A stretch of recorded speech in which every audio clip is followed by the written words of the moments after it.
सो लिखो oxy acid, है ना। पूरे 11th-12th में जितने भी ऑक्सी एसिड है सब एक साथ कर देते हैं। तो लास्ट क्लास जाते हुए क्विकली आपको क्या बताया था कि ऑक्सी एसिड का पहला पॉइंट ये था कि एक नॉन मेटल होगा, मान लो वाई, और साइड एटम के जगह पे क्या होगा, एक OH तो जरूर होगा या डबल बॉन्ड O होगा, ये मस्ट है, एटलीस्ट वन, ये चाहिए ही चाहिए। और डबल बॉन्ड O भी हो सकता है। मतलब कहने का मतलब सबसे पहला कैसा बोला था ऑक्सी एसिड, YOH, या फिर Y के साथ 2 OH, या फिर Y के साथ 3 OH। लेकिन नॉट ओनली दिस, इसके साथ साथ हम क्या कर सकते हैं, Y के साथ क्या रख सकते हैं। इसी में दूसरा पार्ट क्या बोला था, अगर एक OH है तो सेकंड क्या बोला था, एक OH ही रहने दो, एक डबल बॉन्ड O ले सकते हो। इसी का थर्ड पार्ट क्या बोला था, एक OH ही रहने दो, दो डबल बॉन्ड भी रख सकते हो। यस नो, ऐसे करके चल सकते थे। ठीक है, इसमें भी कैसे चलेंगे बताओ। फर्स्ट तो यही है, सेकंड क्या कर ले, Y के साथ 2 OH तो रख दें, है ना, डबल बॉन्ड O कर लेते हैं। क्या थर्ड कैसा कर सकते हैं, 2 OH and 2 double bond O। नाम कैसे लिखते हैं वो अलग बात है, लेकिन ये सब स्ट्रक्चर है ऑक्सी एसिड का। क्या इसमें कैसा कर सकते हैं बताओ, यहाँ पे 3 OH लिखना था मेरे, 3 OH। तो इसमें दूसरा कैसा कर सकते हैं कि 3 OH तो ले ही ले, बोलो, और एक क्या ले लें, डबल बॉन्ड O। तो ये सारे ऑक्सी एसिड हैं। थोड़ा जल्दी जल्दी लिखेंगे, फिर इसका नेमिंग का तरीका बताता हूँ। कल लिख लिया था जिसने, तो उसको दोबारा लिखने की जरूरत नहीं है। यहाँ के आगे के बारे में बात करेंगे अभी।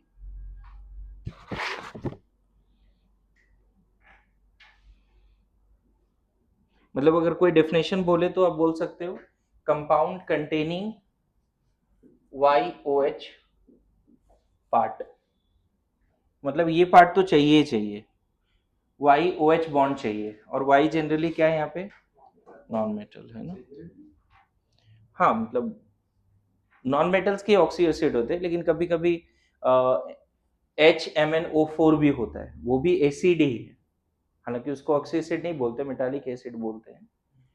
लेकिन ऐसा भी हो सकता है कि यहाँ पे मेटल आ जाए, मैग्निक एसिड बोलते हैं इसको, देखो MnO4, तो यहाँ पे एक OH है, ऐसा है, तो ये भी दिखता ऑक्सी एसिड जैसा है, लेकिन है नहीं ये ऑक्सी एसिड। जो ऑक्सी एसिड आपको पढ़ने हैं उसमें सेंट्रल एटम नॉन मेटल चाहिए।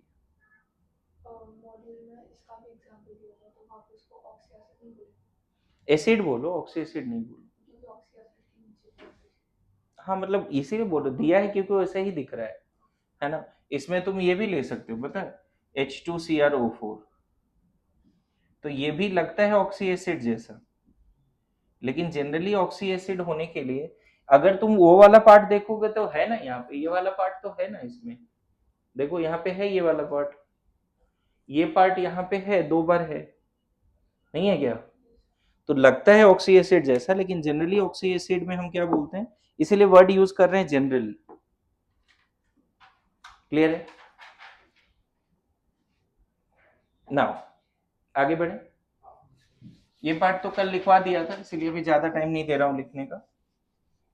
कम से कम एक क्या चाहिए, YOH बॉन्ड चाहिए, बाकी दो भी हो जाए, तीन भी हो जाए तो दिक्कत नहीं है। समझ गए। अब बात होता है naming of oxy acid, naming of oxy acids. तो सबसे पहले तो ये समझना होगा कि if non metal having only one oxy acid, कुछ कुछ ऐसे नॉन मेटल हैं जिसके एक ही ऑक्सी एसिड होते हैं, जैसे बोरोन, BOH होल 3 ही होता है, H3BO3 भी बोलते हैं। तो अगर सिर्फ एक ऑक्सी एसिड है, कार्बन के भी एक ही ऑक्सी एसिड फेमस है H2CO3, तो जनरली एक ही है तो नाम में शुरू में डैश फिर एक एसिड ऐसे बोल सकते हैं। क्या बोल सकते हैं? एक एसिड। पहला पार्ट यही हो गया फर्स्ट। जैसे इसका नाम हो गया बोरिक, है ना, इसका नाम हो गया कार्बोनिक। एग्जाम्पल के साथ भी करो, बोरिक एसिड, कार्बोनिक एसिड। आगे बढ़े तो जल्दी जल्दी लिखेंगे क्योंकि कल ये वाला पार्ट ऑलरेडी कवर किया था, ध्यान में है?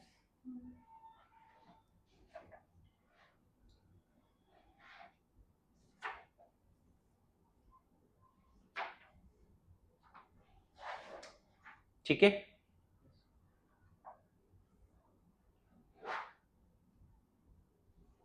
सेकंड में आ जाए।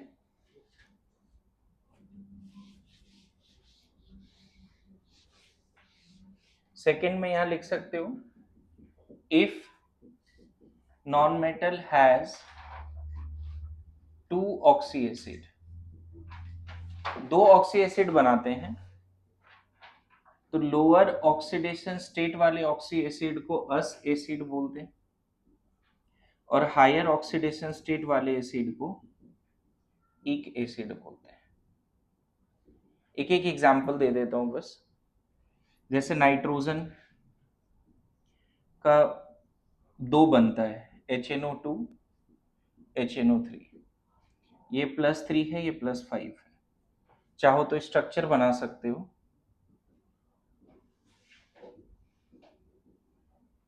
देखो दोनों के पास एक ही OH बॉन्ड है, नाइट्रिक एंड नाइट्रस, तो ये हो गया नाइट्रस और ये हो गया नाइट्रिक। अच्छी बात है कि इसका एसिडिक हाइड्रोजन अगर निकाल दें, एसिडिक हाइड्रोजन अगर निकाल दें तो जो एनायंस बनेगा यहाँ पर NO2- और NO3-, जो इक एसिड सॉरी जो अस एसिड होता है उसके एनायन को नाइट्राइट बोलेंगे और जो इक एसिड है उसके एनायन को नाइट्रेट। कल बताया था ना, एक बार रिवीजन हो जाएगी क्विक, ठीक है।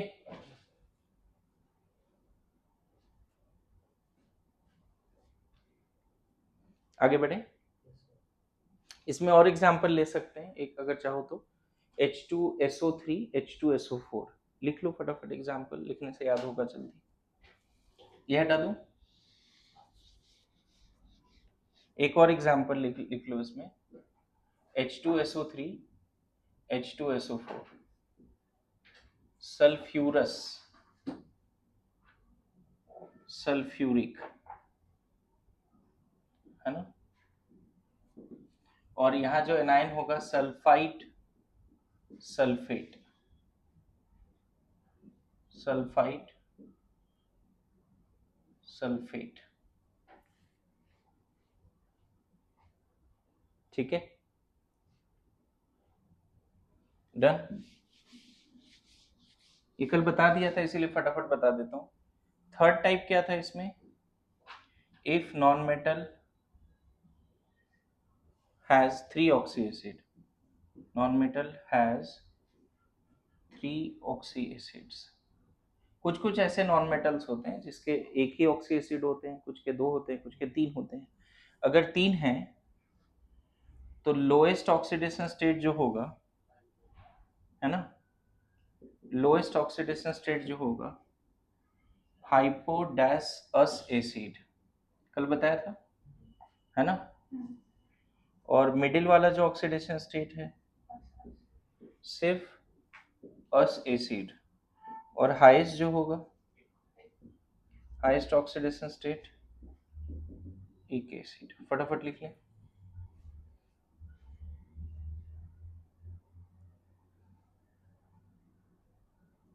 ये लास्ट क्लास बता दिया था, रिकॉर्डिंग कर रहे हैं इसलिए फिर से शुरू से बता रहा हूँ, रिवाइज भी हो जाएगी,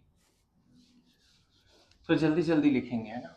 नेक्स्ट आगे बढ़े, इसमें एग्जाम्पल क्या है, फास्फोरस के 3 हैं, H3PO2 H3PO3 H3PO4। अच्छा, एक चीज और यहाँ पे स्ट्रक्चरल डिफरेंस भी है, जैसा लास्ट क्लास बताया था आपको। रेयरेस्ट या कोई भी ऐसा ऑक्सी एसिड नहीं होता जिसमें कौन किससे जुड़ा है।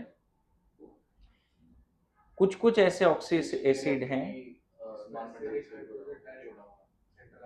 हाँ, जिसमें क्या बताया है ना। ठीक है, एच हाइड्रोजन, एच जो है हाइड्रोजन जो नॉन मेटल से जुड़ा हुआ ऐसे बहुत कम है, जिसमें से एक एक्सेप्शन ये है, इसको बोलते हैं हाइपोफॉस्फोरस, है ना। और इसमें दो हाइड्रोजन किससे जुड़ा है, सेंट्रल एटम से, जो कि ऐसा भी कभी नहीं दिखा, लेकिन ये फर्स्ट टाइम दिखा है। इसको हटाओ, ठीक है। तीनों का स्ट्रक्चर एक बार फिर से याद कर लेंगे।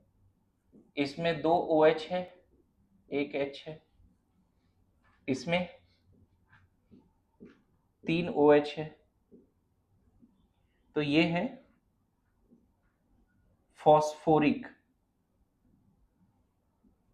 ये है फॉस्फोरस,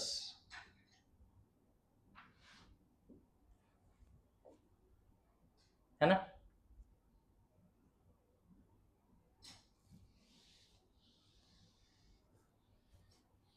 ठीक है, यहाँ पर भी एक्सेप्शनल ही है ना ये दोनों, तो इन दोनों में थोड़ा सा अलग से याद रख लेना। ऑल दो मैं बताऊं, इसका जो एक स्ट्रक्चर है ना, वो टॉटोमेरिज्म के वजह से ये ज़्यादा स्टेबल होता नहीं। एक स्ट्रक्चर ये भी है, जो फॉस्फोरस एसिड है ना, उसका एक स्ट्रक्चर ये भी है, लेकिन यहाँ टॉटोमेरिज्म की वजह से ने ये H यहाँ आ जाता है, देखो ना। और ये हाईली अनस्टेबल, जैसे कीटो इनॉल बोलते हैं ना, तो इनॉल बहुत अनस्टेबल होता है, कीटो ज्यादा से, उसी तरह से ये मोस्ट स्टेबल है, इसीलिए एक ही स्ट्रक्चर हम लोग को पढ़ाया जाता है, लेकिन है दोनों स्ट्रक्चर, समझ गए। और यही रीजन है कि ये डाइबेसिक है। अगर ये स्ट्रक्चर स्टेबल होता तो 3H+ दे सकता था, देखो, लेकिन देता है 2 ही H+। ठीक है, 3H+ नहीं देता, कितना H+ देता है, 2 ही देता है।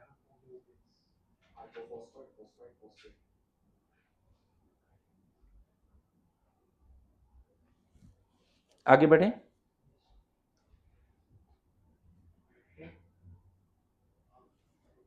बोलो।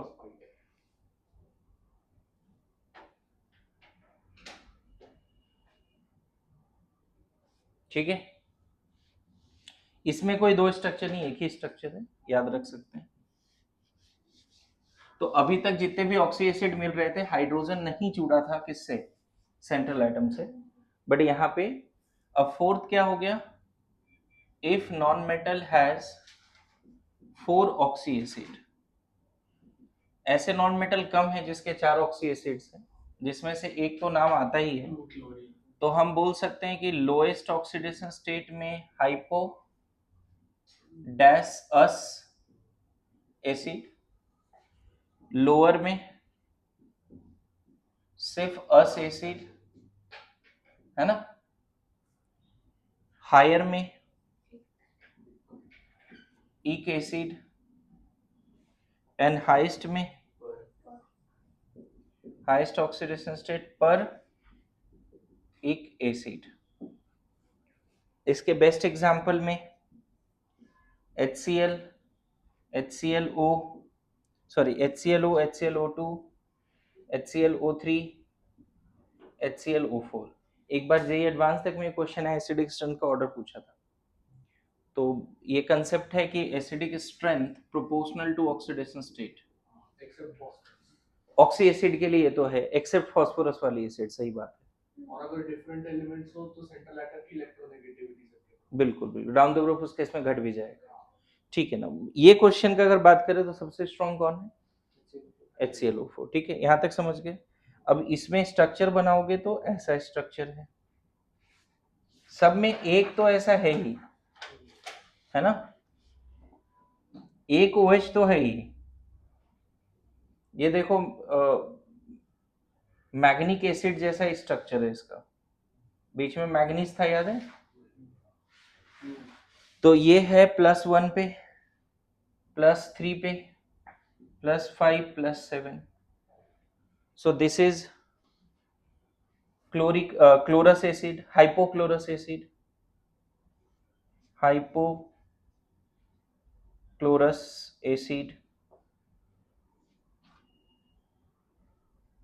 chlorous acid, chloric acid, perchloric acid. ठीक है, नाम भी लिख लें फटाफट।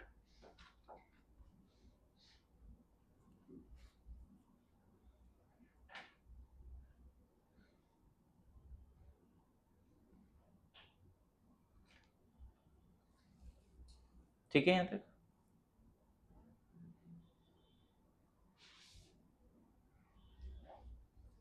यहाँ पे एक चीज और लिख लेना, अगर मान लो ClO- है तो हाइपोक्लोराइट आयन, ClO2- है तो क्लोराइट आयन, ClO3- है तो क्लोरेट आयन, ClO4- है तो परक्लोरेट आयन। नाम लिख लेना, इसका नाम है hypochlorite, chlorite, chlorate, perchlorate.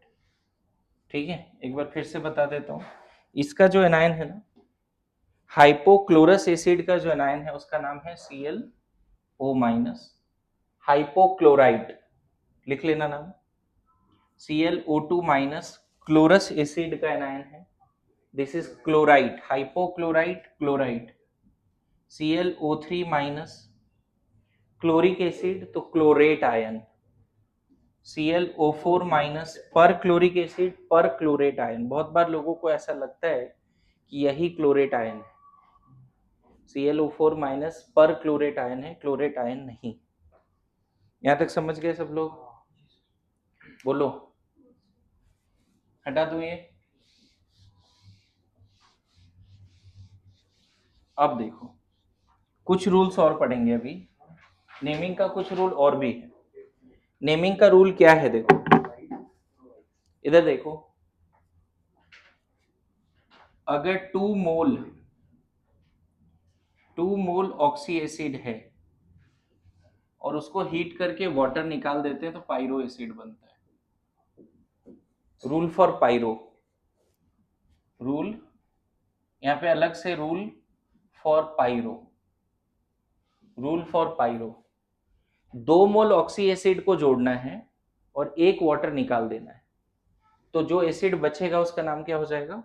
Pyro acid. क्या नाम हो जाएगा? 2 मोल ऑक्सी एसिड। जैसे कि एग्जांपल देके समझाता हूं, मान लो H2SO4 का 2 मोल ले लो, 2 मोल ले लिया तो इसका फॉर्मूला हो जाएगा H4S2O8 हो जाएगा।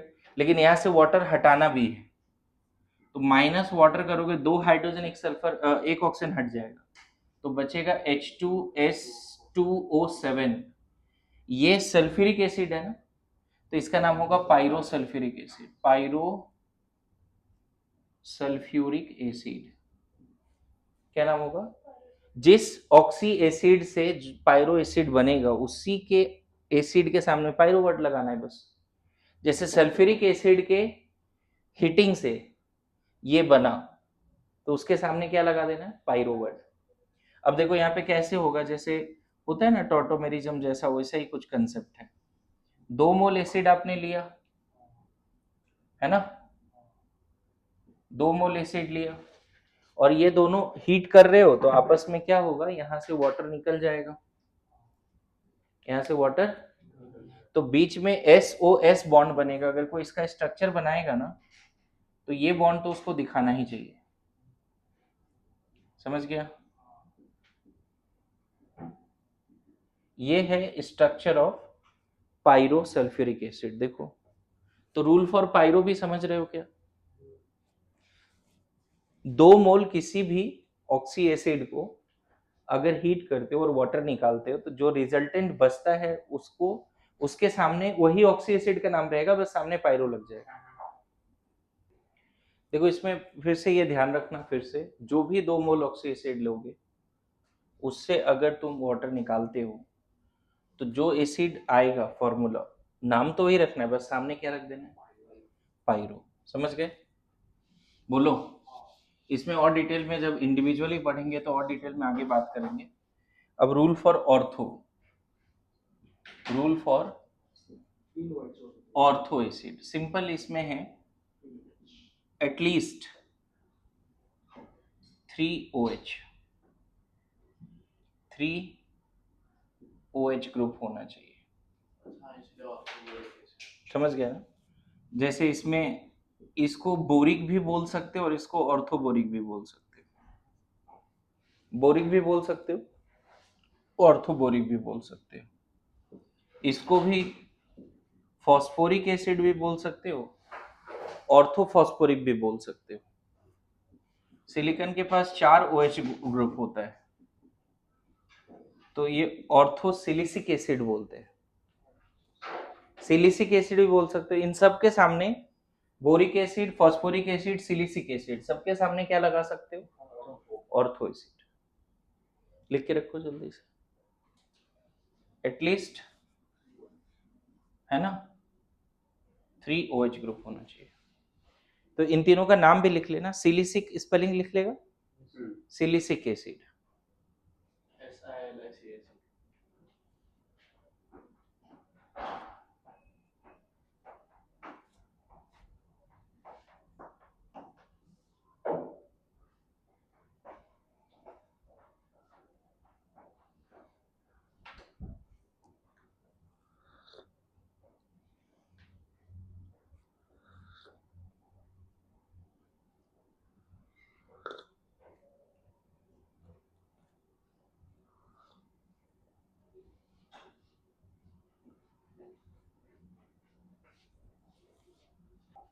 देखो यहां तक तो समझ में आ गया।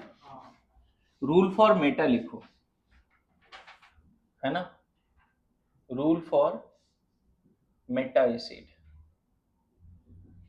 ठीक है, इसमें क्या करते हैं हम लोग, ऑर्थो 1 मोल ऑर्थो एसिड लेते हैं, ऑर्थो ऑक्सी एसिड लेना है 1 मोल, 1 मोल ऑर्थो ऑक्सी एसिड 1 मोल, और इससे 1 वाटर निकालना है, जो बचेगा उसको मेटा एसिड बोलेंगे। क्या बोलेंगे? जैसे बता देता हूँ, मान लो H3BO3, आपने देखा था इसको BOH3 भी बोलते थे, पक्का? हाँ। इसके 1 मोल से हीट करके वाटर निकाल दो तो 2 हाइड्रोजन 1 ऑक्सीजन निकल जाएगा, तो बचेगा क्या, HbO2। अगर ये बोरिक एसिड है तो इसका नाम होगा metaboric acid, meta, that is rule for meta acid. ठीक है, दिस इज ऑर्थोबोरिक ना, ऑर्थोबोरिक।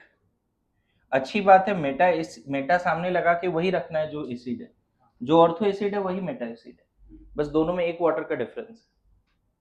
जैसे एक और एग्जांपल, H3PO4, क्या ये ऑर्थोफॉस्फोरिक एसिड है?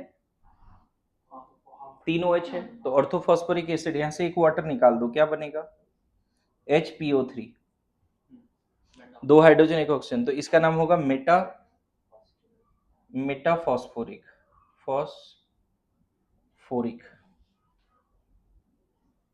मेटाबोलिक एसिड में एक डबल बॉन्ड हो और एक OH। स्ट्रक्चर देख लेंगे थोड़ा समय, हाँ ऐसा ही होगा, यही है।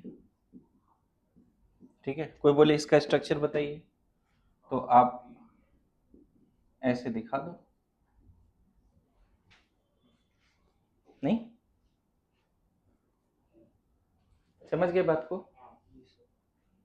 तो रूल फॉर मेटा समझ में आ गया, रूल फॉर ऑर्थो समझ में आ गया, rule for meta, rule for ortho, rule for pyro क्या था, 2 मोल ऑक्सी एसिड से 1 वाटर निकालना था, और रूल फॉर ऑर्थो क्या था, उसी वहां कुछ नहीं, बस 3 OH होना चाहिए। रूल फॉर मेटा क्या है, ऑर्थो एसिड से 1 वाटर निकालना है, ऑर्थो एसिड से 1 वाटर मॉलिक्यूल निकाल देना है। समझ में आ रहा है? ठीक है,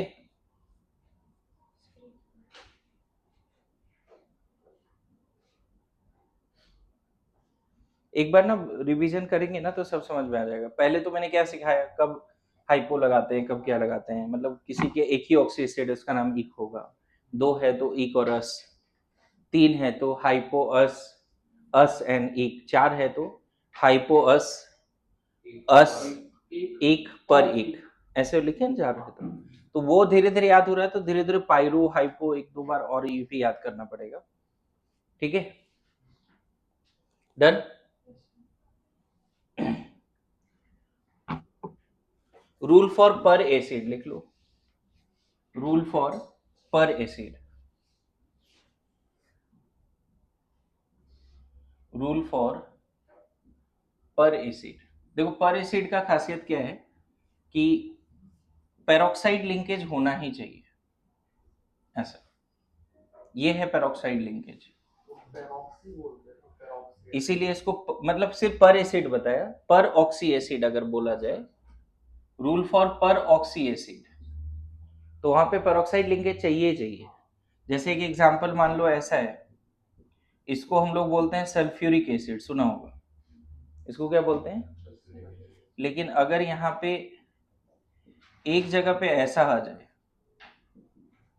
तो एक पेरोक्साइड लिंकेज आ गया ना, ये सल्फ्यूरिक है तो इसका नाम पर सल्फ्यूरिक एसिड, सल्फ्यूरिक तो क्योंकि एक पेरोक्साइड लिंकेज है ना। इसका नाम सुना होगा तुमने, एसिटिक एसिड बोलते हैं इसको, बोलते हैं ना। अगर तुमने यहाँ पे ऐसा लगा दिया तो इसको पर एसिटिक एसिड बोलते हैं,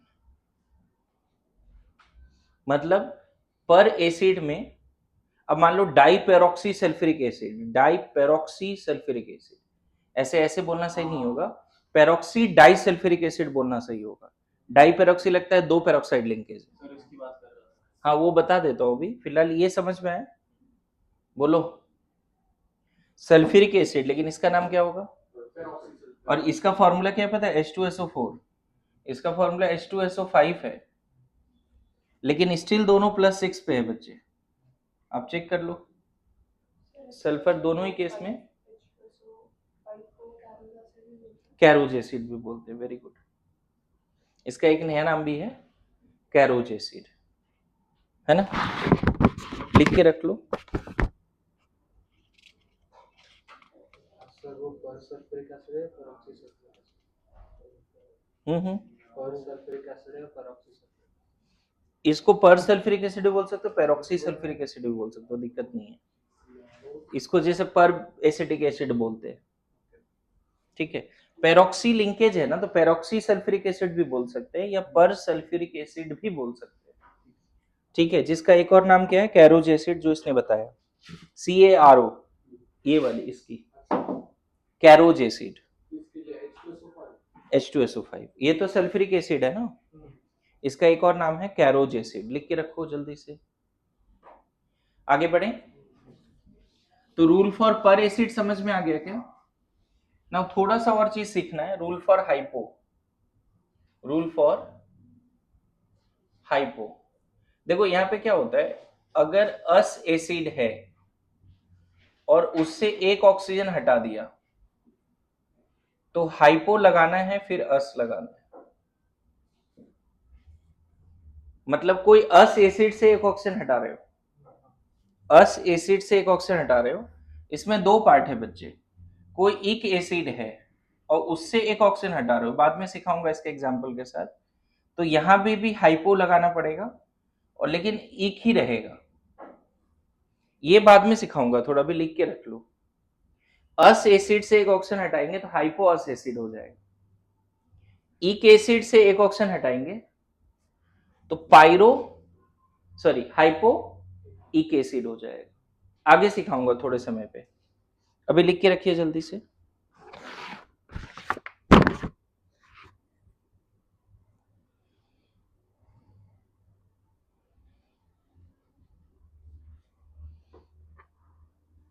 जैसे इसके एग्जाम्पल तो तुम अभी भी कर सकते हो, इसके एग्जाम्पल मान लो H3PO3 से एक ऑक्सीजन हटा दो, क्या बचेगा, H3PO2, आपको याद है इसका नाम क्या है, फॉस्फोरस एसिड, इसका नाम क्या होगा?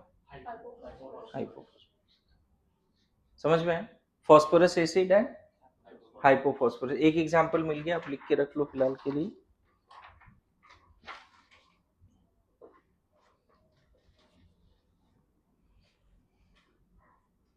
ये तो नाम लिखने का तरीका था, अभी क्या है कि थोड़ा थोड़ा और बात हमें यहाँ पे बताना है।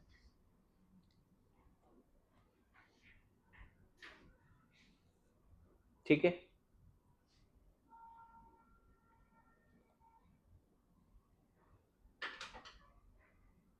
फिर से एक बार रिपीट करें शुरू से। अगर किसी ऑक्सी एसिड पहले है क्या, एक बार फिर से बात कर ले, क्या है ऑक्सी एसिड जिसमें एटलीस्ट, है ना? फिर से एक बार बात कर ले, ऑक्सी एसिड क्या है बताओगे? कम से कम ये तो होना ही चाहिए, राइट?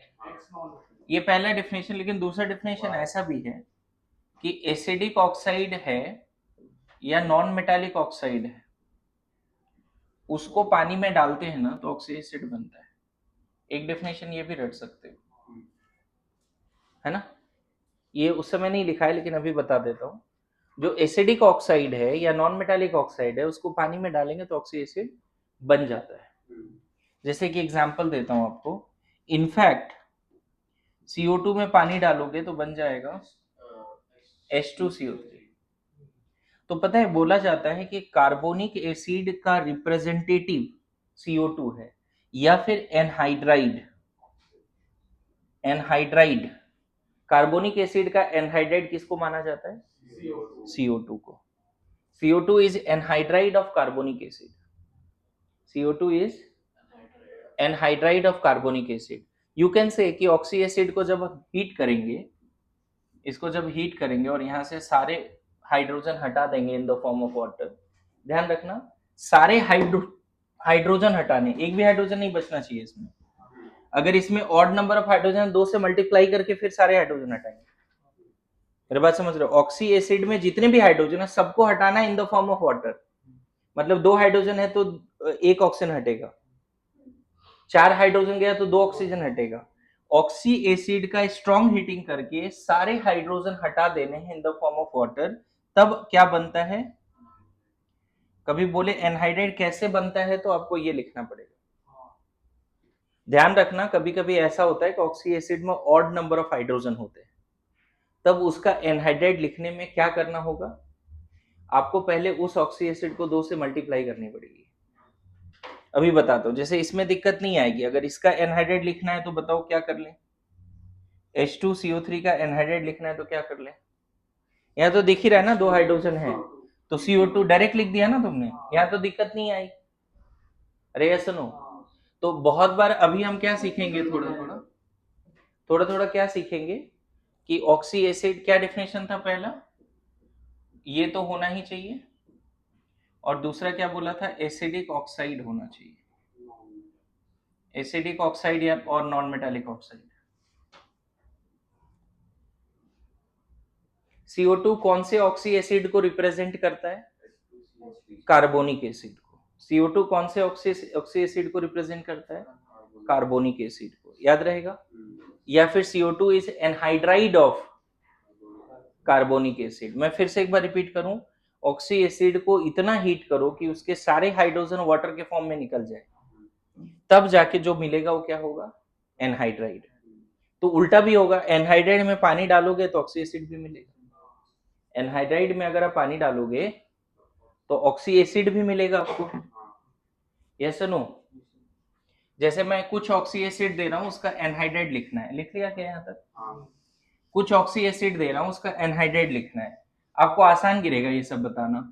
H2CO3, H2SO3, H2SO4, देखो आसानी से बोल पाओगे क्योंकि मैंने ऐसे ही एग्जांपल दिए जिसमें इवन नंबर ऑफ हाइड्रोजन है।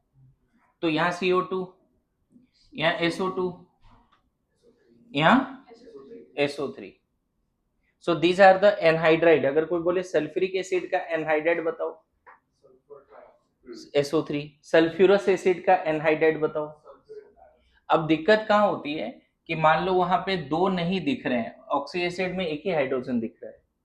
अब अगर इसका एनहाइड्राइड लिखना है तो पहले इसको ऐसे लिख दो, H2N2O4, अब यहाँ से 2 हाइड्रोजन F तो क्या बचेगा N2O3। तो नाइट्रिक एसिड का अगर एनहाइड्रेट पूछा जाए, नाइट्रस एसिड का, तो N2O3 लिख के आना है। नाइट्रस एसिड, हाँ N2O3 NO2 और N2O का मिक्स है। नहीं, वो अलग से ही है, +3 वाला है ये। अगर नाइट्रिक एसिड का कोई एनहाइड्राइड बोले तो N2O3 लिखना है। इन सब में क्या हुआ, इन सब में मल्टीप्लाई करने की जरूरत नहीं पड़ा। क्यों नहीं पड़ा? इवन नंबर ऑफ है ना। लेकिन यहाँ पर जब ऐसा दिख रहा है तो हमें क्यों मल्टीप्लाई करने की जरूरत पड़ रहा है ना। HNO3 है तब N2O4 H2N2O6 ना, तो N2O5, N2 2 हाइड्रोजन 1 ऑक्सीजन हटाना है ना। तो अगर कोई बोले नाइट्रिक एसिड का एनहाइड्राइड का फॉर्मूला बताओ, N2O5। नाइट्रस एसिड का एनहाइड्राइड का फॉर्मूला बताओ। उल्टा भी बोल सकते हो कि इसका ये कौन सा ऑक्सी एसिड का रिप्रेजेंटेटिव है, तो इसमें पहले पानी डाल दो, उल्टा करना है, वाटर ऐड करो, क्या मिलेगा H2N2O6। अब इसका इंपेरिकल लिख लो, उल्टा कर सकते हैं ना। सर पर हमेशा 1 मोल पानी ऐड करने से थोड़ी ना। हाँ हो रहा है ना, क्योंकि 1 मोल ही तो निकाला था हमने। अरे ऑड नंबर है तो एक बार ही मल्टीप्लाई करोगे ना। सर अगर H3 हाँ उसमें 2 बार करो तो देखेंगे, उसका थोड़ा टिपिकल होता है एनहाइड्रेट, वो भी स्ट्रक्चर देखेंगे। फॉस्फोरस, जो फॉस्फोरस एसिड है और फॉस्फोरिक एसिड का, उसका एनहाइड्रेट बहुत टिपिकल होता है, उस पर बात कर लेंगे अभी। लेकिन इन जनरल अगर बोला जाए कि नाइट्रिक एसिड का एनहाइड्रेट बताओ तो N2O5। उल्टा बोल दे कि N2O5 कौन से ऑक्सी एसिड को रिप्रेजेंट करता है, ऐसे भी तो बोल देगा ना कि N2O5 कौन से ऑक्सी एसिड को रिप्रेजेंट करता है। तो N2O5 कौन से ऑक्सी एसिड को रिप्रेजेंट कर रहा है, HNO3 को। N2O3 कौन से ऑक्सी एसिड को रिप्रेजेंट कर रहा है, समझ में आया।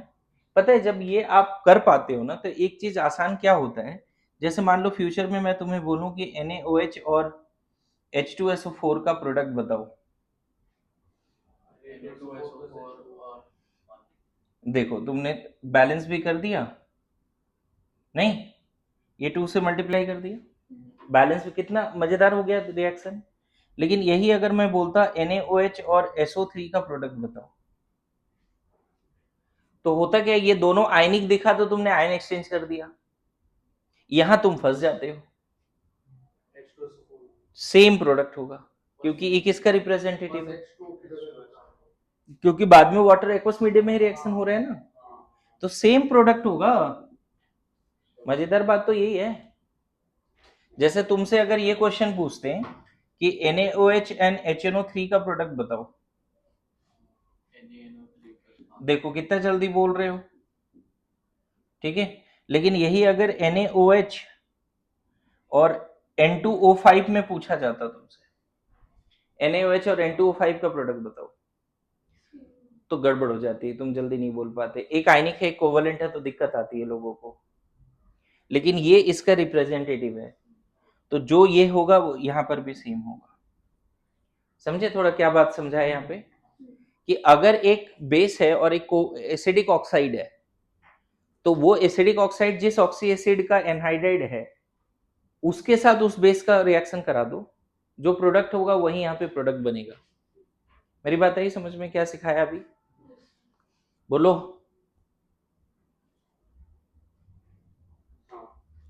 समझ में आ रहा है पक्का। अगर मान लो NaOH और N2O3 रहता तब N2O3 Na दिख रहा है, पानी में रहेगा ना रिएक्शन, नहीं होगा तो वही बना के छोड़ो, देख लेना वहां पे, लेकिन बनेगा वही, सॉल्ट तो यही बनेगा। समझ गए ना।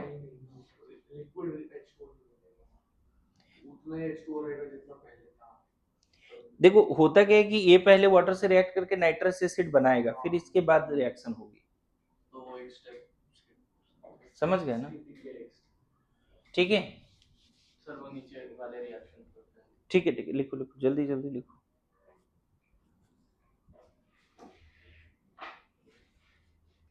मुझे बताओ कि Cl2O7 को अगर NaOH से रिएक्शन कराएंगे तो क्या बनेगा? Cl2O7 कौन से ऑक्सी एसिड का एनहाइड्राइड है?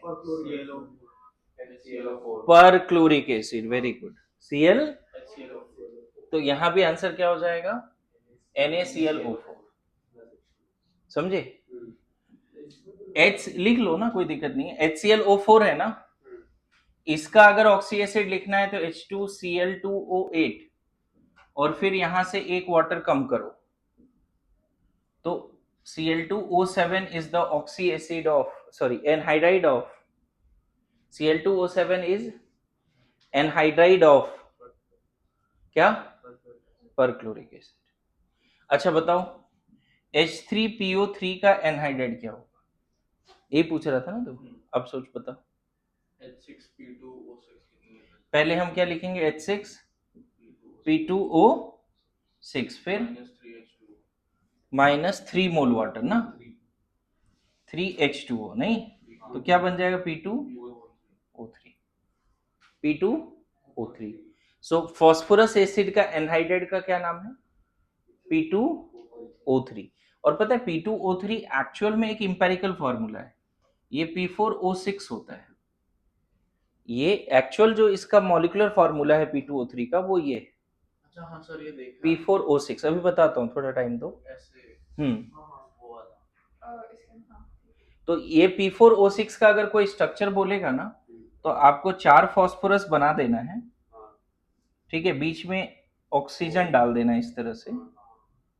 समझ गए? कितने ऑक्सीजन डाल दिए हमने? 4 डाल दिए। एक ऐसे डाल देना है और एक ऐसे डाल देना है। ये बाहर से है, ये दोनों फास्फोरस ऐसे जुड़ा है पीओपी बॉन्ड से, और ये वाला फास्फोरस पीछे से जुड़ा है पीओपी बॉन्ड से। क्लियर हुआ कैसा है?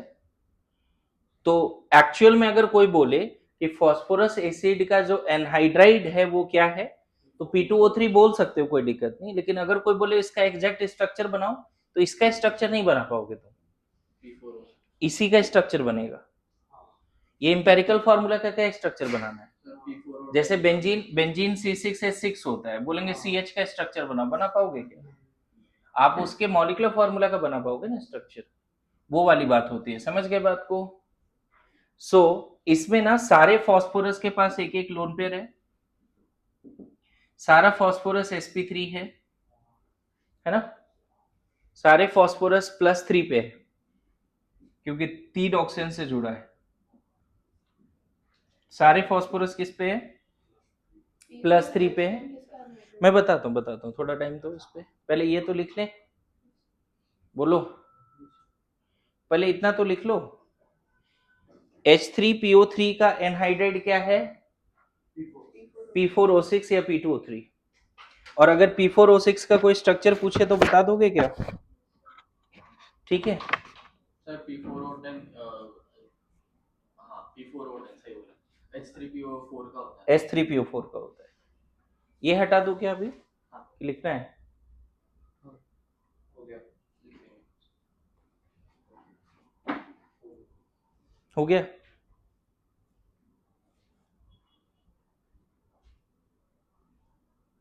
तो जल्दी जल्दी लिखो।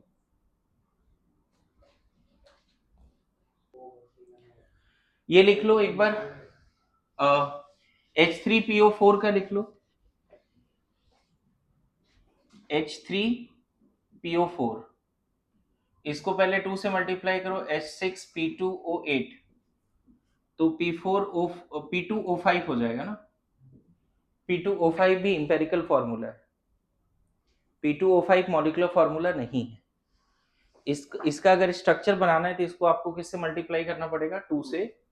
तो P4O10 का तुम स्ट्रक्चर बना सकते हो। P4O10 में जो अभी स्ट्रक्चर बनाया था एग्जैक्टली वही रहेगा, जो स्ट्रक्चर बनाया था वो रहेगा ही, सब +5 पे हो जाएगा। अच्छा हाँ, डबल बॉन्ड होगा। देखो ऐसे आ जाएगा हर जगह, समझ गए ना? सब sp3 होगा विदाउट एनी लोन पेयर। और इससे पहले जो बनाया था उसमें पीओपी बॉन्ड कितने थे वो भी पूछा जाता है कभी कभी। P4O6 में पीओपी बॉन्ड कितने हैं? P4O6 में POP बॉन्ड 6, यहाँ पर भी POP बॉन्ड कितने होंगे? 6 ही होंगे। कभी कभी पूछा जाता है P4O10 में PP बॉन्ड कितने? Integer type question, PP bond 0, integer type question. या P4O6 में PP बॉन्ड कितने? 0। समझ में आ रहा है? ठीक है। अब मुझे एक बात बताओ, अगर तुम बातें समझ रहे हो, P4O6, P4O7, P4O8, P4O9, P4O10, थोड़ी थोड़ी समझ में आ रही है सबका स्ट्रक्चर कैसा होगा? कैसा होगा स्ट्रक्चर सबका? इसमें तो एक भी, इसमें सारे फॉस्फोरस +3 पे होंगे और इसमें सारे फॉस्फोरस +5 पे होंगे, लेकिन इसमें जो फॉस्फोरस होगा 1+5 पे होगा और 3+3 पे होगा। समझ में आ रहा है ना? तो कभी कभी आपसे क्वेश्चन पूछा जाएगा P4O6 में अगर पानी डाल दें तो क्या बनेगा? तो 4 मोल H3PO3 बना लो। कितने? 4 मोल। और वही अगर P4O10 में पानी डाल दें तो क्या बनेगा? तो 4 मोल H3PO4 बना लो। मतलब यहाँ तो सारे +3 वाले एसिड है ना, पानी डालने से ऑक्सीडेशन स्टेट चेंज नहीं होता बच्चे, रेडॉक्स थोड़ी है, पानी को औकात थोड़ी इसको ऑक्सीडाइज करने का। तो ये अगर +3 पे +3 वाला एसिड बनेगा, +5 पे तो +5 वाला एसिड बनेगा। लेकिन अगर P4O7 पूछा गया तब तो ऑलरेडी यहाँ पे 3+3 वाले, तो 3 मोल क्या बन जाएगा? H3PO3 3 मोल और एक H3PO4 1 मोल। मेरी बात समझ में आई? एनहाइड्राइड में पानी डालने से रेडॉक्स टाइप नहीं होता है। एनहाइड्राइड में जो नॉन मेटल का ऑक्सीडेशन स्टेट है उसी ऑक्सीडेशन स्टेट की एसिड बनानी है, हायर और कम वाली नहीं बनानी है। क्लियर हुआ? P4O10 में अगर पानी डालो कौन सा ऑक्सी एसिड बनेगा? Phosphorous acid. P4O10 में पानी डालोगे कौन सा ऑक्सी एसिड बनेगा? Phosphoric acid. बोलो आयुष। हाइड्रोलिसिस एक तरह का नॉन रेडॉक्स टाइप रिएक्शन होता है बच्चे, ऑक्सीडेशन स्टेट मत चेंज करो। समझ गए? ठीक है ना? ये स्टेटमेंट बन जाएगा कभी कभी। आगे बढ़े। तो अभी तक तुमने थोड़े बहुत एनहाइड्राइड भी देखे, तो अभी ये बात समझ में आ रहा है कि अगर मान लो ऐसा क्वेश्चन आ गया कि NaOH को P2O6 से P2O3 से रिएक्शन करा रहा है, तुम्हें एम्पेरिकल फॉर्मूला देके पूछेगा, मॉलिक्यूलर नहीं पूछेगा, क्या बनाओगे? एक सॉल्ट बना दो, P2O3 से रिएक्शन करा रहे हो। हाँ? Na2HPO3। अरे हाँ, HPO समझ गए ना? और NaOH को अगर P4O6 से सॉरी P2O5 से कर रहे हैं तो P2O5 क्या? यहाँ पे समझ गए ना? लेकिन यही अगर मान लो NaOH है और इसको P4O7 से कर रहे हैं, एम्पेरिकल नहीं लिखा, डायरेक्ट एक्चुअल फॉर्मूला लिख दिया, तो इसमें पता है ना 2 ऑक्सी एसिड छुपे हुए, एक +3 वाला और एक +5 वाला, सॉरी 3+3 वाला, तो Na2HPO3 3 हो गया और Na3PO4 आ गया समझ में? क्लियर हो रहा है? तो ऐसे क्वेश्चंस आ सकते हैं, ध्यान रखना है। ठीक है? ये सब आपके जेई एडवांस के सिलेबस में है, ये रिएक्शंस भी हैं, जेई मेंस में नहीं है ये सारे रिएक्शंस, सिर्फ स्ट्रक्चर है ऑक्सी एसिड का जेई मेंस में। ठीक है?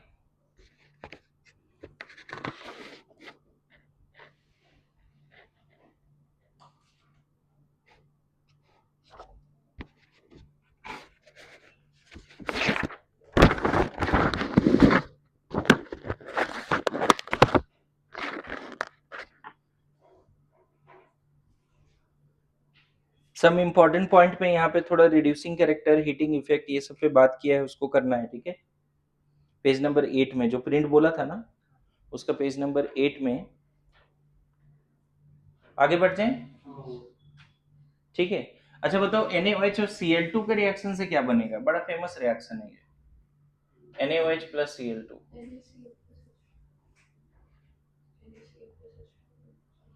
इसमें भी दो रिएक्शन है जो बोर्ड एग्जाम में पी ब्लॉक है या नहीं है सीबीएसई बोर्ड में, सीबीएसई बोर्ड में बोर्ड्स में नहीं है ना। जे एडवांस के लिए दोनों रिएक्शन इंपॉर्टेंट है। फॉर द टाइम बिंग यहाँ पे दो तरह के मीडियम, दो तरह के बातें बोलते हैं, एक कोल्ड भी रहता है एक हॉट भी रहता है। ये दोनों रिएक्शन एक बार जरूर रट लेना, कॉन्सेंट्रेटेड हॉट, ठीक है। तो पहले तो मैं बता दूं Cl2 जो है किसका रिप्रेजेंटेटिव है, समझो H2Cl2O। अगर Cl2 में वाटर डालोगे तो बनेगा H2Cl2O। ये रिप्रेजेंटेटिव है HCl एंड HClO का। किसका रिप्रेजेंटेटिव है, मतलब ये एक तरह का मिक्स्ड एसिड बनाता है पानी में जाने के बाद। Cl2 दो तरह के एसिड बनाते हैं, HCl भी बनाता है और HClO भी बनाता है, इसीलिए इसमें बनता है NaCl और NaClO, NaClO, समझ गए ना। Cl2 में पानी डालोगे तो दो एसिड निकल के आता है सामने, HCl और हाइपोक्लोरस एसिड। तो एक बनेगा NaCl सोडियम क्लोराइड और एक बनेगा सोडियम हाइपोक्लोराइड, सोडियम। और अगर हॉट है ना तो इसका ऑक्सीडेशन भी फर्दर होता है, तो NaCl तो बनेगा ही बनेगा, जो पर एसिड है हाइपोक्लोरस एसिड वो ऑक्सीडाइज होके NaClO3 बनाता है ऐसा, मतलब ये रेडॉक्स टाइप भी हो जाता है हॉट एंड कॉन्सेंट्रेटेड में, समझ गए। हॉट एंड कॉन्सेंट्रेटेड में एक ऐसा हो जाता है रेडॉक्स टाइप, याद रहेगा। तो प्लीज ये दोनों रिएक्शन आप जे एडवांस पॉइंट ऑफ व्यू से इंपॉर्टेंट है, याद रखिएगा।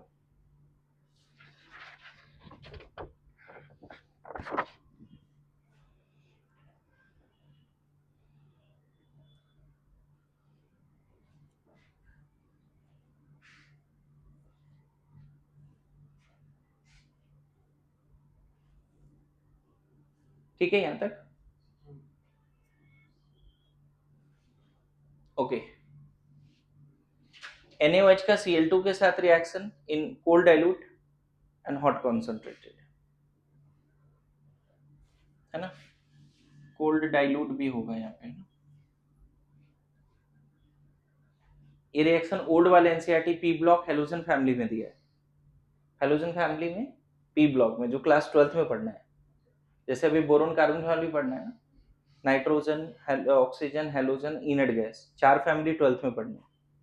तो तुम्हें जो मैंने पीडीएफ भेजे है ना उसमें कंप्लीट पी ब्लॉक है, ये गोल्डन चांस है कि तुम उसको अभी निपटा दो, क्योंकि वो 10 बार रिवीजन किए बिना होता नहीं, और लास्ट में ऐसा लगेगा कि छोड़ के जाते हैं, कौन इतना रटेगा।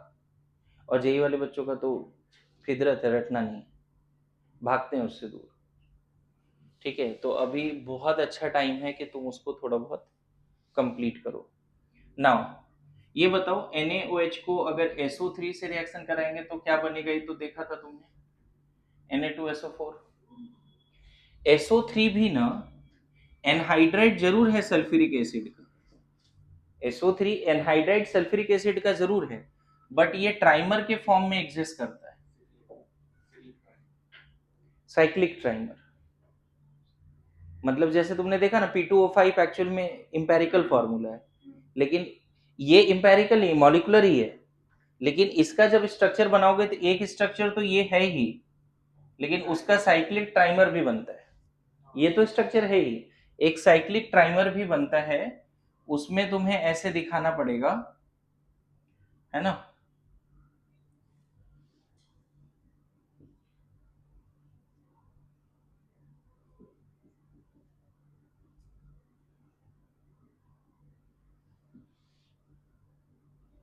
इसमें ऐसे बना दो SOOSO ऐसा बना दिया, और सबको डबल बॉन्ड O से दिखा दो ऐसा, ऐसा साइक्लिक ट्राइमर। इसमें भी SS बॉन्ड नहीं। अच्छा इससे फायदा क्या हुआ, देखो ऐसा होने से एक्चुअल में ये बना कैसे है समझना, इधर डबल बॉन्ड था, इधर डबल बॉन्ड था, और मान लेते हैं यहाँ पे डबल बॉन्ड था ऐसा। 3 SO3 दिख रहा है आपको क्या? 3 SO3 दिख रहा है। ये बॉन्ड किस तरह के ओवरलैपिंग से बना है? 3 2 ना, ये सेकंड सेल, सेकंड ऑर्बिट का ऑर्बिटल, ये थर्ड का 2p3p बोल सकते हैं, पाई बॉन्ड 2p3p बोल सकते हैं, है ना। तो ये यहाँ गया, ये यहाँ गया, ये यहाँ गया। तो अब बॉन्ड कैसे बन रहा है? पहले तो पाई था, अभी सिग्मा बन गया ना, फायदा तो हुआ ना, सिग्मा ज्यादा स्टेबल। तो इसीलिए आप इसका स्ट्रक्चर कैसे दिखाते हो? SOO SSO, सबको सिंगल बॉन्ड से जोड़ दो, और हर सल्फर पे 2 ऑक्सीजन बचेगा डबल बॉन्ड के साथ। रिएक्शन हो तो ये SO3 साइक्लिक ट्राइमर बनाता है, और उसका स्ट्रक्चर क्या है ये भी लिख लेंगे। लिख लो जल्दी से। तो SO3 में एक पीपा और 2 पीपा है, तो हमेशा पीपा वाला ही टूटेगा या फिर S3?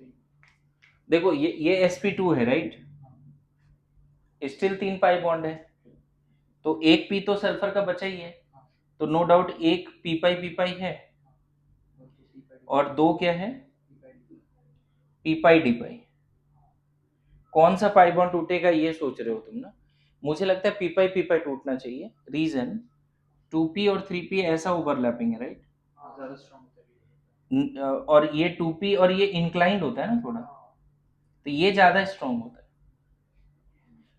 2p 3d ज्यादा स्ट्रांग है 2p 3p से, है ना। पाई बॉन्ड का अगर स्ट्रेंथ लिखो ना, तो 2p पाई सबसे स्ट्रांग है, फिर 2p पाई 3d पाई, फिर 2p पाई 3p पाई, ये स्ट्रेंथ है पाई बॉन्ड। समझ गए ना?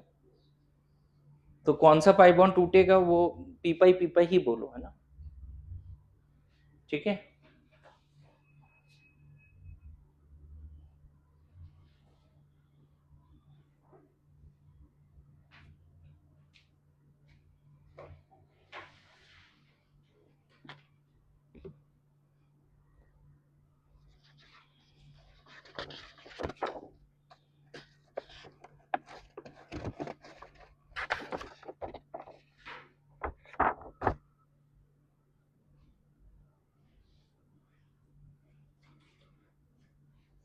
एनसीईआरटी के एक एक लाइन पढ़ो, जैसे वहां पे अभी वो लाइन जो डिस्कस कर रहे थे, CCl4 हाइड्रोलाइज नहीं होगा, लेकिन रिमेनिंग क्लोराइड्स हाइड्रोलाइज होगा। वो पता चला वो स्टेटमेंट बन रहा है जेई मेंस में, जेई एडवांस में वो स्टेटमेंट बन रहा है। और मैं बताऊं, पूरे 11-12 में जितना भी हाइड्रोलिसिस है सब एक जगह पे है ना, जितने भी ऑक्सी एसिड है वो एक जगह पे भी आ रहा है। जब तुम फॉस्फोरस नाइट्रोजन फैमिली पढ़ोगे तो वहां पे नाइट्रोजन के ऑक्सी एसिड भी पढ़ोगे, फॉस्फोरस के भी ऑक्सी एसिड पढ़ोगे, नहीं जो अभी यहाँ इकट्ठे पढ़ रहे हो। इसीलिए पहला 20 पेज तो बहुत इंपॉर्टेंट है, पहला 20 पेज जो है बहुत इंपॉर्टेंट है ना।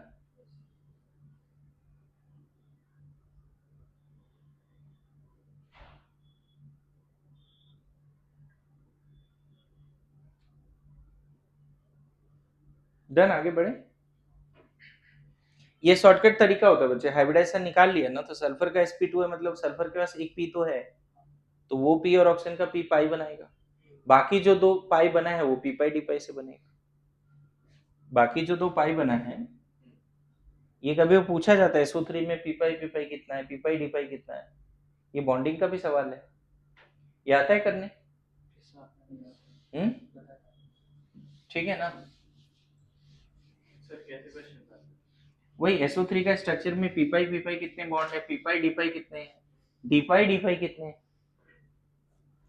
SO3 में जैसे आपसे HClO4 में आपसे पूछ देगा कि बताइए कितने पाई बॉन्ड है, पहले तो ये बता दो, तो स्ट्रक्चर बना लिया। पाई बॉन्ड कितने हैं? 3। वो उसका टाइप बताओ, कहने का मतलब तुमसे पाई बॉन्ड के 3 टाइप होते हैं, p pi d pi and d pi d pi हो ही नहीं सकता कि ऑक्सीजन के पास डी तो है नहीं। अब इसका क्लोरीन का हाइब्रिडाइजेशन निकालोगे तो sp3 आएगा, तो क्लोरीन का p भी नहीं बचा ना, क्लोरीन के पास 3p था और तीनों गया, 3p वाला तीनों गया, 4s और 3p मतलब 3s और 3p गया। तो अब जो भी क्लोरीन पाई बनाएगा वो अपना डी ही यूज करेगा, क्योंकि पी तो है ही नहीं ना, पी तो हाइब्रिडेशन में चला गया ना। क्लोरीन का कॉन्फ़िगरेशन क्या होता है बच्चे, 1s2 2s2 2p6 3s2 3p5 है, 3d0 है। तो ये बॉक्स और ये बॉक्स तो हाइब्रिडेशन में चला गया ना बच्चे, हाइब्रिडेशन में जा चुका है, तो अब पी तो बचा नहीं, तो ये वाला यू इससे डी बनेगा ना, पाई किससे बनेगा, डी पाई से। तो ये वाला एक है, ये वाला 0 है और यही 3 है। ये 0 क्यों, क्योंकि पी तो बचा नहीं। तीनों पाई बॉन्ड कैसा है, ऑक्सीजन का पी और क्लोरीन का डी यूज होगा, शॉर्टकट तरीका ये है। समझ गया ना, ध्यान में रख सकते हैं गैस को, बोलो।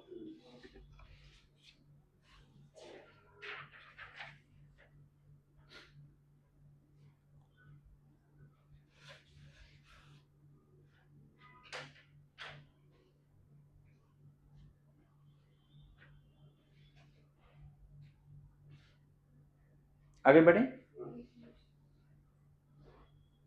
ये बॉन्डिंग में भी सिखाया जाता है, केमिकल बॉन्डिंग का भी ये पार्ट है कि कौन से ऐसे कितने ऐसे कंपाउंड जिसमें डीपाई डीपाई बॉन्ड है, ऐसे भी पूछ देते हैं। तो डीपाई डीपाई होने के लिए सेंट्रल और साइड के पास ना दोनों 3D का होना चाहिए, दोनों 3D का होगा तब डीपाई डीपाई होगा, ठीक है।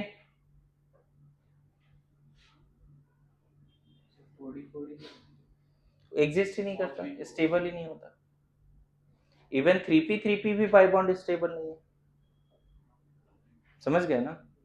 क्वेश्चन ऐसा पूछा जाता है कि C2H4 बनता है बट SiH4 नहीं बनता, ये क्वेश्चन है, ये बनता है ये नहीं बनता। इथीन बनता है, सिलीन नहीं बनता। तो इथीन में जो पाई बॉन्ड है वो कैसे बना है, 2p से।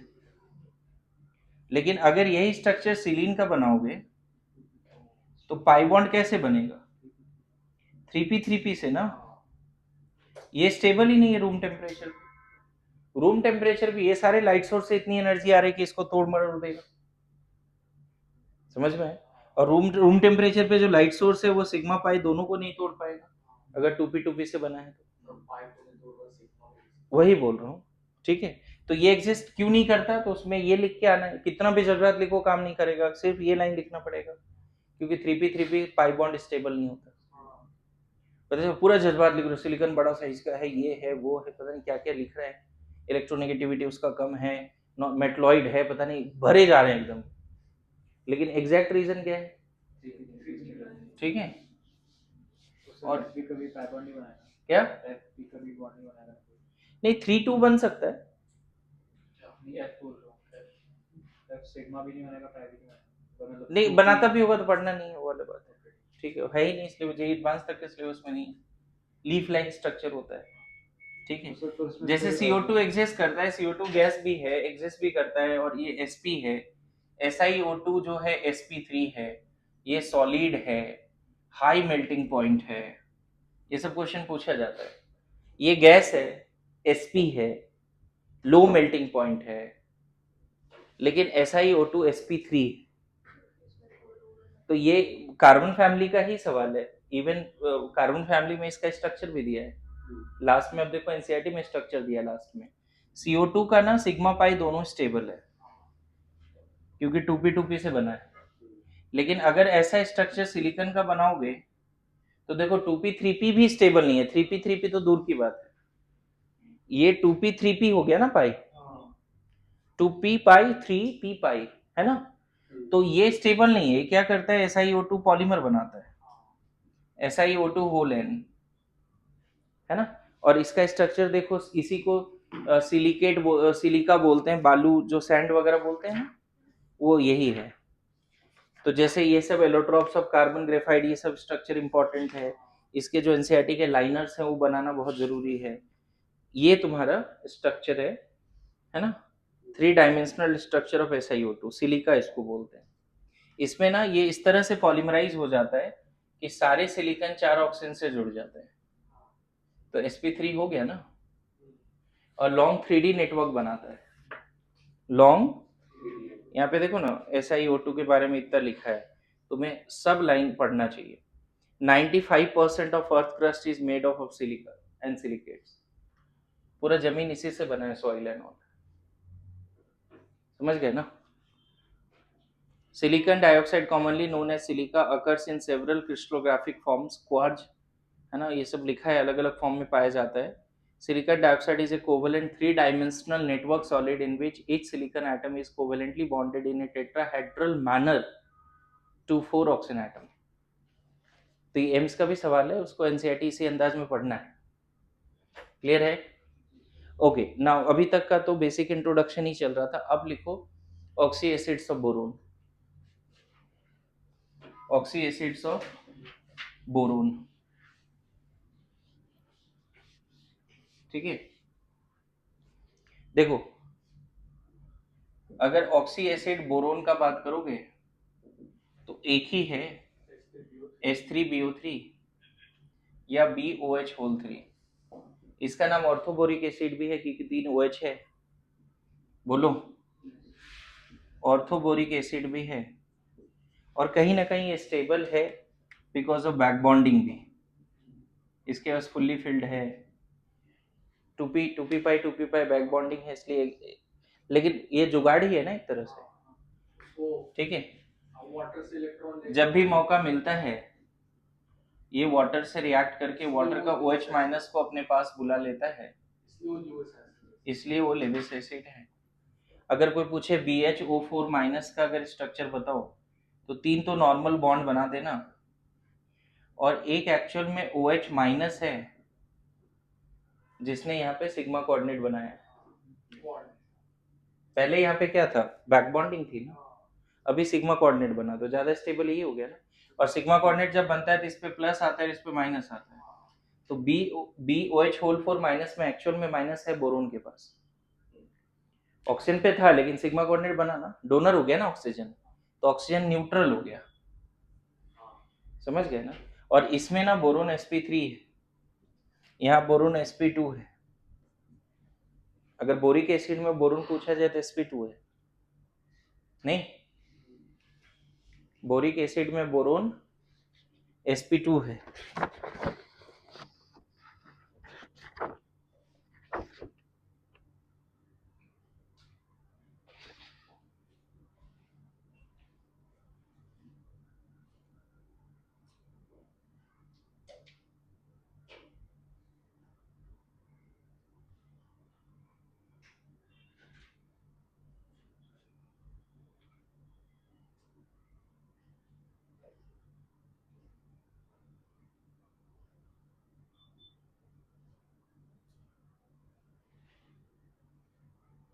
ठीक है,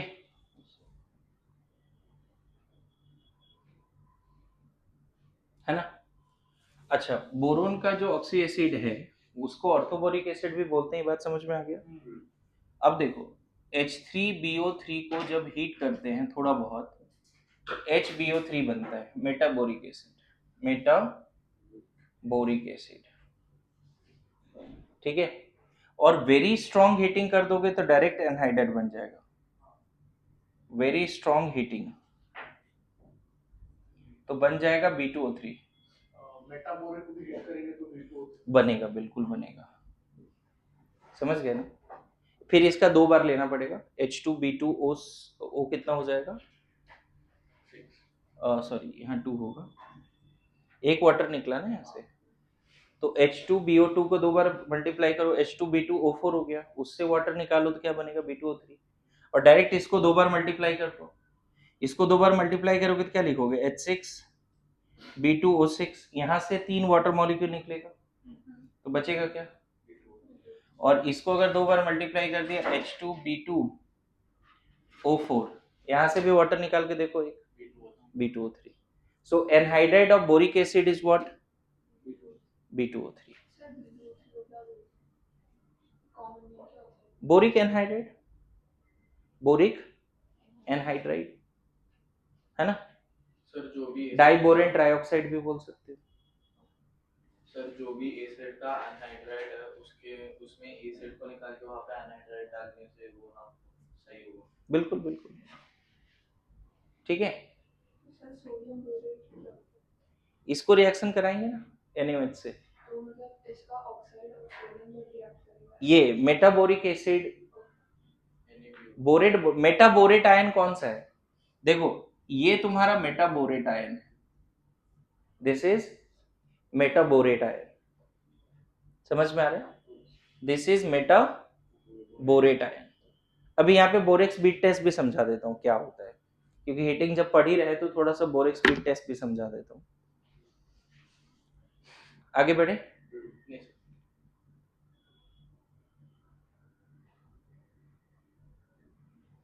बोरिक एक ही बोरोन का एक ही, देखो अब सीक्वेंस क्या होगा पढ़ने का, अभी बेसिक इंट्रोडक्शन वगैरह चल रहा था, अब सीक्वेंस होगा कि बोरोन का सारा ऑक्सी एसिड, कार्बन का सारा ऑक्सी, कार्बन फैमिली में 2 ही ऑक्सी एसिड पढ़ना है, कार्बन और सिलिकॉन का। फिर नाइट्रोजन फैमिली में 2 ही ऑक्सी एसिड पढ़ने हैं, नाइट्रोजन और फास्फोरस का। ऑक्सीजन फैमिली में ऑक्सीजन का पढ़ना ही नहीं है, सल्फर का पढ़ना है। और हेलोजेंस में फ्लोरीन, क्लोरीन, ब्रोमीन, आयोडीन सबका ऑक्सी एसिड पढ़ना है। वही आपको देखना है। यहाँ पे देखो अब सीक्वेंस में वैसे ही लिखा हुआ है ना, जैसे यहाँ पे देखो लिखा हुआ है क्या, oxy acid of sulphur, oxy acid of phosphorus, oxy acid of halogen, है ना। तो अभी थोड़ा सा इसमें जैसे बोरोन, बोरोन कार्बन सिलिकॉन नहीं लिखा है, वो मैं एक्स्ट्रा बता रहा हूँ, ठीक है, क्योंकि मेन तो बोरोन कार्बन फैमिली ही है ना हमारे पास। आगे बढ़े, बोलिए।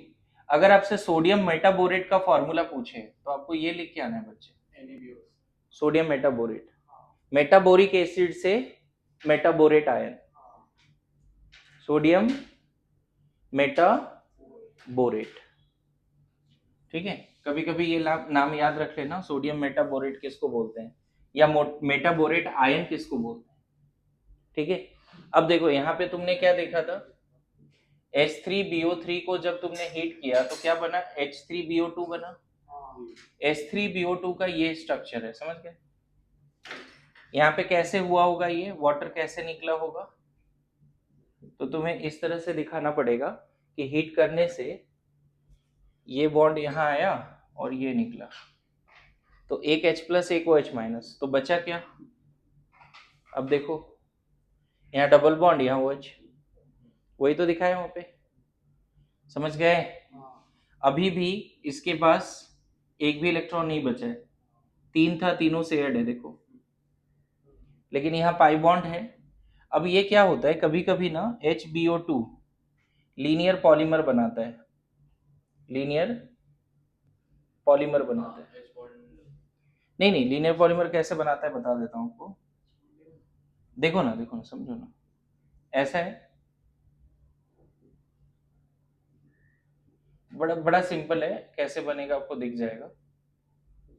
लीनियर पॉलीमर कैसे बनाता है, तो पाई बॉन्ड से सिग्मा बॉन्ड ऐसे जुड़ते चला जाता है, देखो ये लीनियर पॉलीमर बना रहा है, कैसे बना रहा है, OH तो यहीं रहने दो, ये ऑक्सीजन इधर जुड़ गया, बोलो OH का कुछ नहीं हो रहा है, समझ गए। जो यहाँ पाई बॉन्ड था ना वो लीनियर ऐसे हो रहा है। सर एक डाउट था पर पे उन्होंने बोला कि एनसीईआरटी में बोला था कि डायमंड में वो कार्बन, सारे कार्बन कोवलेंट बॉन्ड से कनेक्टेड है, लेकिन ग्रेफाइट में बहुत सारे हाइड्रोजन बॉन्ड्स भी है इंटर लेयर, तो इसलिए डायमंड ज्यादा हार्ड है, लेकिन ग्रेफाइट ज्यादा थर्मोडायनामिकली स्टेबल है सर।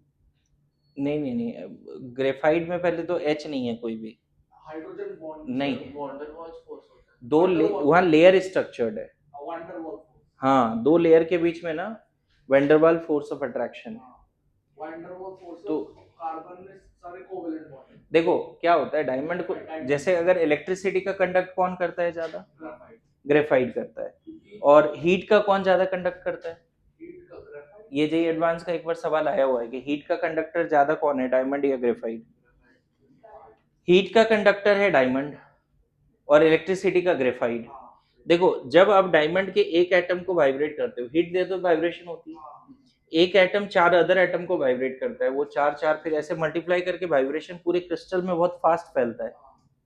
लेकिन जब आप हीट करने जाओगे ग्रेफाइट को, तो पहले एक लेयर का सारा एटम जब तक वाइब्रेट नहीं करेगा दूसरे लेयर पे इम्पैक्ट नहीं दिखेगा।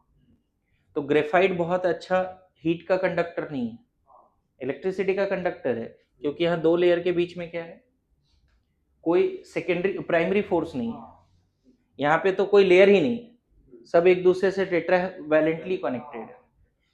इसमें फ्री इलेक्ट्रॉन है, इसलिए ये इलेक्ट्रिसिटी का कंडक्टर है।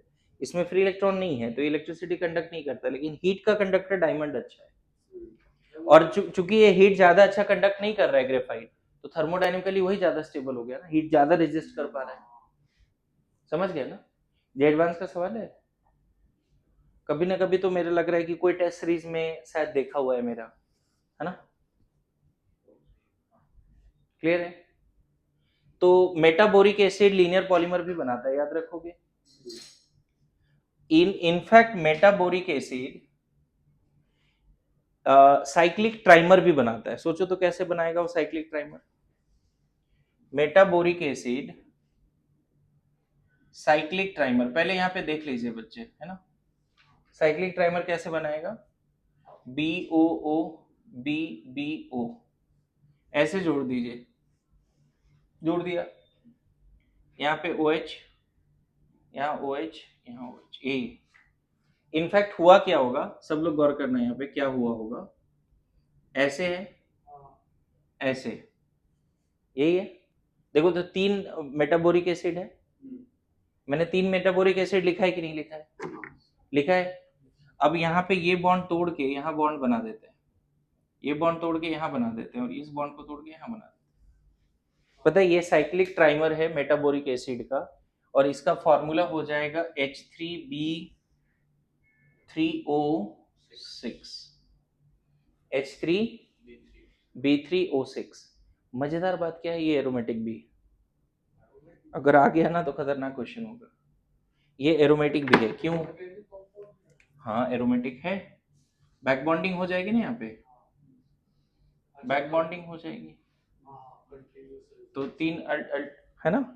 जैसे कि आपको याद होगा बोराजोल बताया था, B3N3H6 है ना, बोराजीन बोराजोल। तो ये इनऑर्गेनिक बेंजीन भी है ना, इसको इनऑर्गेनिक बेंजीन भी बोलते हैं, क्योंकि इसमें भी कंटीन्यूअस बैक बॉन्डिंग है ना? इसमें देखो ना, ऐसा है पहले, और बैक बॉन्डिंग है ही नहीं यहाँ पे। बैक बॉन्डिंग कौन कर रहा है? नाइट्रोजन, और सबके पास एक एक हाइड्रोजन भी है, सबके पास B3N3H6 है ना, इनऑर्गेनिक बेंजीन है ये, और ये भी एरोमेटिक है, इसको ध्यान में रख लीजिए, ठीक है? बैक बॉन्डिंग मतलब भी एक तरह का रेजोनेंस ही है, लेकिन इसका स्पेशल नाम हम लोग क्या दे देते हैं? मतलब रेजोनेंस में अगर सिक्लिक हो तो वो पूरे रिंग में डिकोलोकलाइज हो सकता है, लेकिन बैक बॉन्डिंग में ऐसा नहीं है। बैक बॉन्डिंग में भी अल्टरनेट पाई बॉन्ड हो गया ना, अल्टरनेट पाई बॉन्ड, लेकिन वो सारी रिंग में थोड़ी ना डिलोकलाइज है, सिर्फ वो पीएन पेयर में डिलोकलाइज है। लेकिन इधर बैक बॉन्डिंग होता तो रेजोनेंस हाइब्रिड में आप इधर भी तो कर सकते थे ना, कोऑर्डिनेट, तो वो पूरे रिंग में ही है एक तरह से, पैरेलल पी सिस्टम का पार्ट है वो। समझ गए ना? तो बोरिक एसिड में क्या क्या कंसेप्ट है ये समझ में आ गया। अब यहाँ से नेक्स्ट क्लास में डिस्कस करते हैं, ठीक है?